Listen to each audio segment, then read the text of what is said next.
How many times did you have to get up last night? 2, 3, maybe 4 times. Have you ever gone to bed exhausted, only to be woken up a few hours later by that uncontrollable urge to go to the bathroom, completely ruining your rest? You probably blame your bladder or think you drank too much water before bed. But what if I told you that you might be treating the wrong organ all this time? And what if the real cause of these nightly interruptions isn't in your bladder, but hidden in your legs? Think about that moment when you finally manage to fall asleep. The house is quiet, the room is warm, and the rest feels deep. Suddenly, your body tears you out of that state. It's not a gentle awakening. It's an emergency. You need to get out from under the covers, put your feet on the cold floor, walk in the dark, feeling the walls, afraid of tripping, just to relieve a bladder that feels full but, in reality, releases only a small amount of liquid. And then, the cycle starts all over again. You go back to bed, take a long time to fall asleep, and 2 hours later, it all happens again. This isn't just part of aging. And contrary to what many think, it's not something you have to accept as your new normal.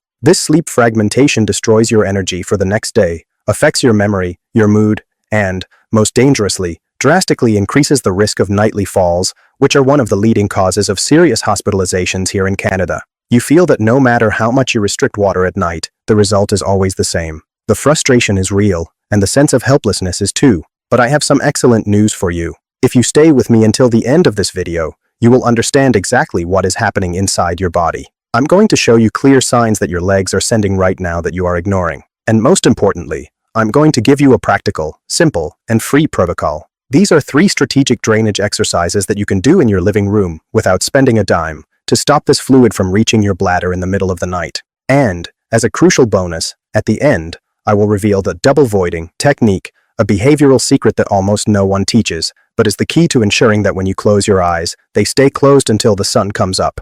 Hello, and welcome to Senior Health. I'm Klaus Hoffman. Here, we don't accept that aging is synonymous with suffering. We look for logical solutions to real problems. If you want to regain control of your health, make sure you are subscribed to the channel. Let's build a life with more quality and independence together. Let's understand what is happening, without complicated medical terms, but with the necessary precision. What you are facing has a name, nocturia, but the cause, in many cases, is not a weak bladder or an enlarged prostate, although these factors can contribute. The big villain is physics. More specifically, gravity. During the day, while you are sitting, standing, or walking, gravity pulls fluids from your body downwards. Blood circulates, but a part of the fluid, the water in your body, begins to leak from blood vessels into the soft tissues around your ankles and calves. It's as if the lower part of your body were a sponge absorbing water all day long. You spend 12, 14 hours accumulating this fluid in your legs. Then, night comes. You lie down to sleep. Now, your body is horizontal. Gravity stops trapping this fluid in your feet. What happens? This accumulated water begins to flow back, like a tide, towards your trunk. Your kidneys, which are your body's filters, detect this sudden increase in fluid volume arriving. They think, wow, there's a lot of water here, we need to eliminate this. And they start working at full speed, turning this fluid, which was previously in your legs, into urine, in large quantities and very fast. Result, your bladder fills up, and you wake up.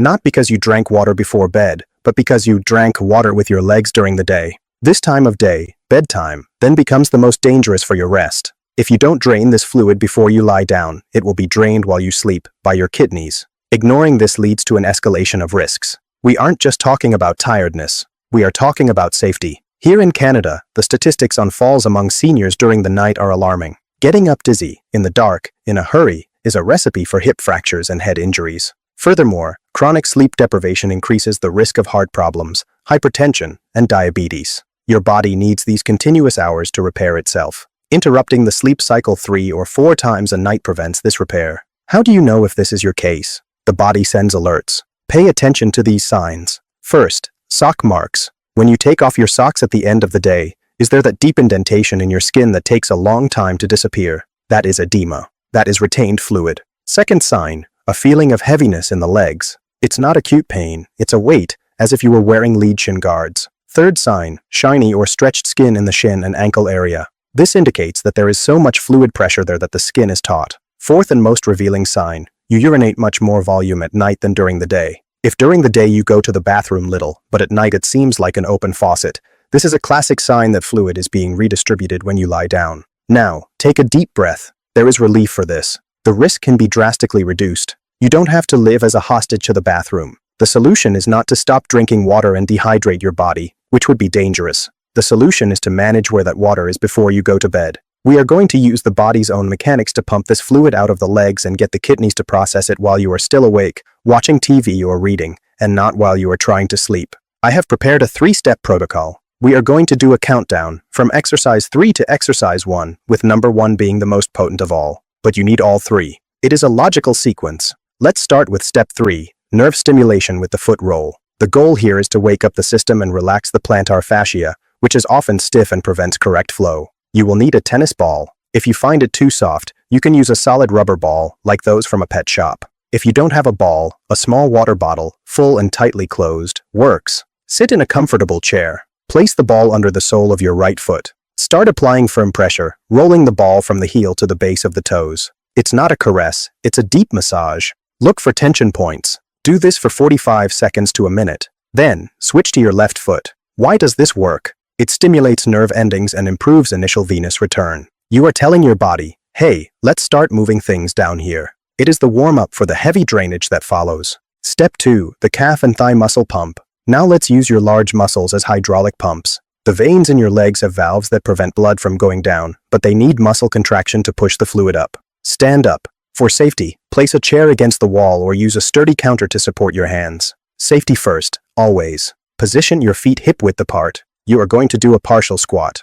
You don't need to go all the way down to the floor. Imagine you are going to sit in an imaginary chair behind you, and just before you sit, you come back up. The secret is in the rhythm. Go down slowly, controlling the movement, and come up a little faster, contracting your calves and thighs at the top. Do 10 to 12 repetitions. If you feel pain in your knees, make the movement shorter, just a small bend. What is happening here? Every time you contract your calf and thigh, you squeeze the deep blood vessels, forcing stagnant fluid to rise towards the trunk. We are manually pumping excess water back into the central circulation. Now, step 1, the king of drainage, legs up the wall with active protocol. This is the most important exercise. But attention, many people do it wrong by just staying still. We are going to do an active 5-step protocol in this position. Lie on the floor, you can use a yoga mat, or on your bed if it is firm. Get your hips close to the wall and raise your legs, resting your heels on the wall. Your legs will be up. Important, you don't need to glue your butt to the wall if that is uncomfortable for your back. Move away a little so that your spine is fully supported and relaxed on the floor.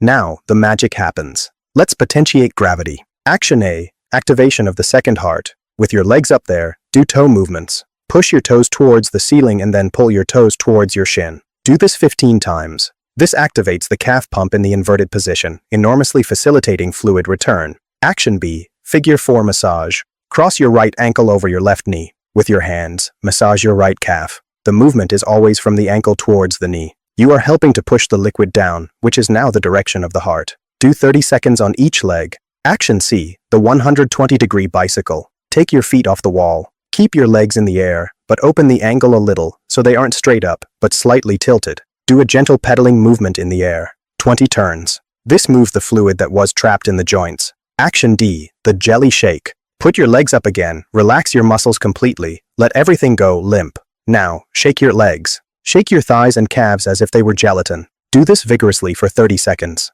This vibration helps loosen interstitial fluid trapped in the tissues, allowing it to enter the bloodstream. Finish the sequence. Great. Now get up slowly so you don't get dizzy. By doing this about an hour before bed, all that fluid we drained will enter your circulation. Your kidneys will process it in the next 40 minutes. You will feel a strong urge to urinate before going to bed. And that is exactly what we want. We want that urine out now, not at 3 in the morning. But wait, the final secret is missing. The safety lock for your night's sleep. Remember I promised the double voiding technique. Here it is. Many people, especially men with some degree of prostate enlargement or women with a prolapsed bladder, do not empty their bladder completely the first time. A residue remains. This residue takes up space and causes the bladder to fill up faster again. The technique is as follows. Go to the bathroom and urinate normally. Try to relax as much as possible. Do not strain. Sit on the toilet, even if you are a man. This relaxes the pelvic musculature. When finished, do not leave the bathroom. Stand up, go to the sink, brush your teeth, wash your face.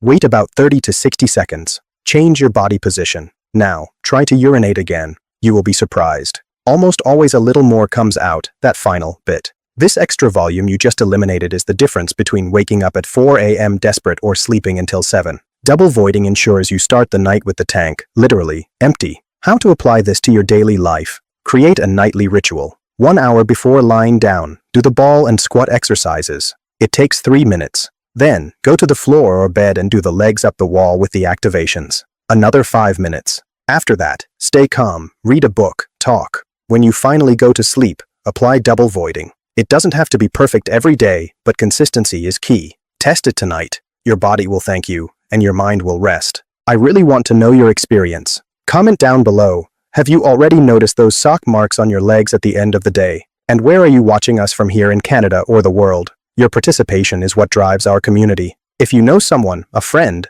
a family member, who constantly complains that they don't sleep because they live in the bathroom, share this video with them now. It could be the relief they're looking for. Let's make a deal. Test this routine today. If it works, come back here tomorrow and tell me. Now, click the like button if this content was useful, subscribe to the Senior Health channel, and turn on the notification bell so you don't miss our next practical health tips. Which of these 3 exercises did you find easiest to do? The ball, the squat, or the legs up the wall? Answer in the comments. I want to know what your biggest difficulty or ease was. Take care of your legs, and they will take care of your sleep. A big hug, and finally, a good night.